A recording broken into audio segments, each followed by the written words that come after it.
Do you love having noodles? This microwave ramen noodle cooker bowl set is really good and high quality. It has a large lid and large soup bowl. It's dishwasher safe and it has chopsticks that are metal, which means they are reusable.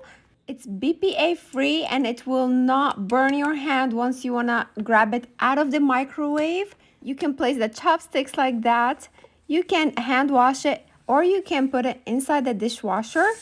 It has a silicone seal that prevents water from spilling, equipped with a side handle that can be really easy to take it out of the microwave without burning your hands.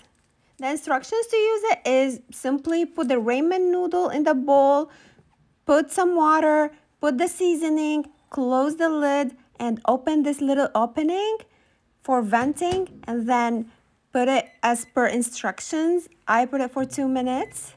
Then you can take it out and start having your dinner and enjoying it. This can be very useful for college students and for parents with hungry kids.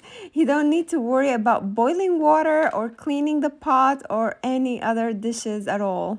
It's perfect for heating ramen, spaghetti, mac cheese, soup, cereal, oatmeal as well. It's like multi-use and it's really nice and has this cute little design and it comes in 2 different colors. I really like it and my kids even love it. Thank you for watching.